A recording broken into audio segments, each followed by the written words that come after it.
Okay, so we're back. It's September. We're ready for a new school term. I guess I'm just going to carry on where I left off in August, and I'm going to look at part 3 of the Reading and Use of English section of the CP Cambridge C2 level proficiency exam.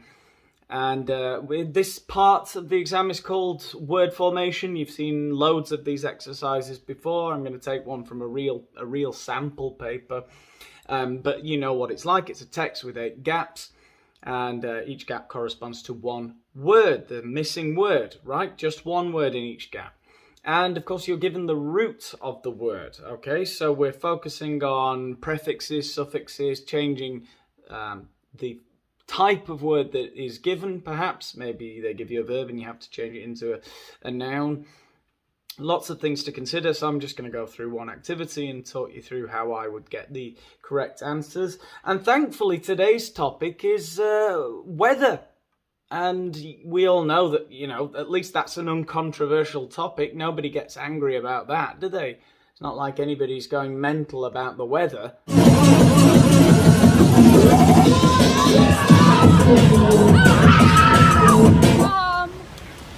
stop hurting my arm. Hit me.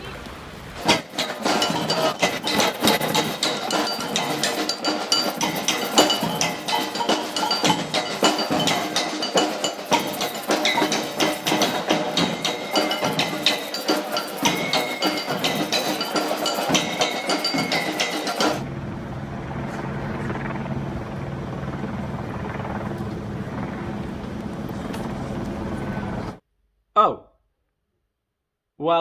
Well, anyway, let's get on with the task. Okay, so here we are with a controversial extreme weather article. Trigger warning before we start this activity. Anyone who's scared about climate change need not go on, because you could get seriously upset by what this scientist has to say. I didn't write this, so you can't, you know, sorry if you don't agree with it, but you can't get me on those grounds. Maybe you could say that I'm using material that isn't mine, but I would say so is every teacher in the world, and I'm doing it for free, so shut up. Anyway, let's excuses aside, let's let's get into the activity. Extreme weather is packed with facts. Is packed with facts about the great forces of nature and is a beautifully illustrated science book by the meteorologist H. Michael Mogill. Right, that's how I'm pronouncing his surname, Mogill. Anyway, so this is a review of a science book, right, about weather. Okay, so the aim of the book is to present enough knowledge and to understand, to present enough knowledge to understand the many complex of the debate about climate change, right? To understand well, obviously we need a noun, and it has to either be, well, it could only be a countable plural noun, couldn't it? Because many, so it's the many, I think this is a fairly easy one to start, the many complexities of the debate about climate change, right? So that's the idea of this book, is to explain climate change in a nuanced way, just like Extinction Rebellion do, with their with their dances and so forth, and smashing the windows of banks. Anyway, Mogill is alarmed by the alarmists. He is alarmed about the way the public has been led on this issue, being pushed towards certain positions on climate change by the campaigning of politics and the news media's need for a good story. So he is alarmed about how the public has been. We're obviously going to need, in gap number 18, we're going to need a past participle. So the past participle of lead is led, L-E-D. But it's not the way the public has been led. He feels that the public has been deceived, has been cheated in some way, right? He feels that the public has been led in a wrong way. So what prefix could we put there before led? We could say the way the public has been misled on the issue. Pushed towards certain positions on climate change by the campaigning of certain people. Politics are not people, they are the policies, they are the decisions made by politicians, right? The campaigning of politicians and the news media's need for a good story, absolutely. Boy, has anything illustrated in the past... The need for a good news story, yeah, and the campaigning of politicians. Has that affected you in any way in recent years? I don't know. It may have affected some of us somewhere in some remote corners of the earth. He wants to demonstrate that climate change is incredible. Well, it's got to be something that starts with a vowel sound, at least we know that, and yeah, complicated issue. So we need an adverb to describe in which way it's complicated. We're going to say it is incredibly complicated. No, I think that's a fairly easy one. Climate change is an incredibly complicated issue, and making oversimplistic you're making something that is overly simplistic. So it has to be a noun. So it can either be an uncountable noun or a countable noun in plural, right? So making overly simplistic, I think the word would be assumptions. Assumptions, I guess some people might spell that incorrectly, I don't know. That might be a problem there, but yeah, assumptions will inevitably pair our understanding. Now, the word pair can be a verb. It can be to put in a couple. No, to pair things together. We talk about a pair of shoes, a pair of trousers. But what can it do to our understanding? What can overly simplistic assumptions about an incredibly complicated issue, what can they do to our understanding? They can unbalance it. They can damage it in some way. They can impair our understanding. I guess if you think of pairing things together like matching, right? So we've got a balance because there's two that are exactly the same. So if you impair something, you damage the balance of it, right?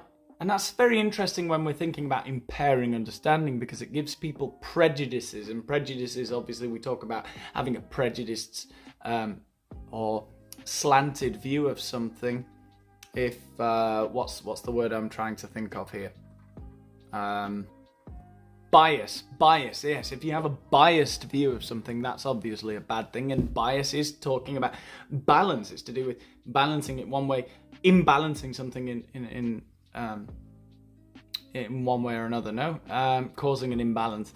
So we have this word impair. Yeah, it could impair our understanding. Yeah, absolutely. He therefore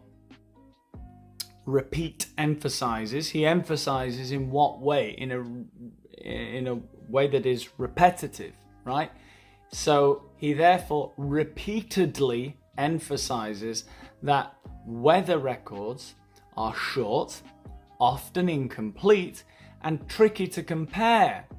You know, this is something I've thought about quite a lot and not studied at all. So I guess me giving my opinion isn't altogether interesting, but I don't know. Here's my 2 cents on it.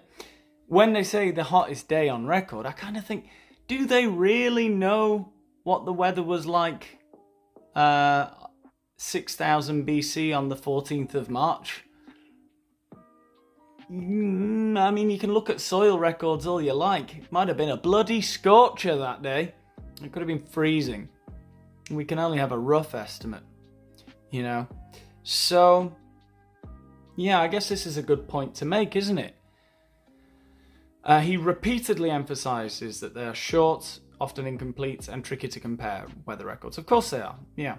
Mogul suggests that in the distant past, changes in climate occurred in magnitudes far greater than in recent times.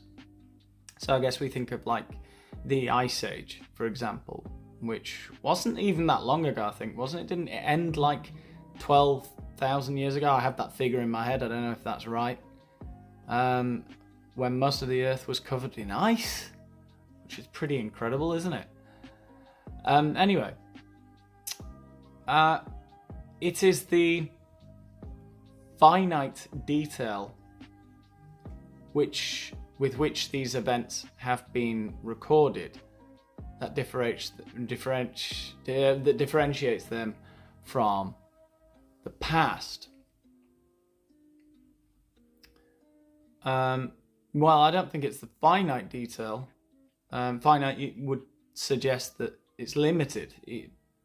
So I think we want to say the infinite detail with which these events, the recent events, have been recorded that differentiates them from the past. Yeah, so this is, again, to give my opinion on something that I know nothing about. Something I've often thought, though, is humans do look for patterns, and you sort of look at the constellations and even the weather predictions from day to day, how we get them so wrong. They tell us that it's going to rain at a certain hour in a certain place. And it's inevitably, if you go more than 1 or 2 days ahead looking at the weather predictions, the weather forecasts, they're going to make glaring errors. So it feels like a lot of the time humans do look for patterns everywhere and make assumptions based on what they can observe to be a controlled pattern, when in real fact it's, more random than that, or more nuanced than that. There's more layers, more things to think about. It's more complex. But there you go. That's climate change solved for you. And in the next video, I'll be talking about how to solve the crisis in Afghanistan. No. Anyway, I guess we have pretty much finished for today. I haven't checked the answers, but I felt that was fairly easy, that one.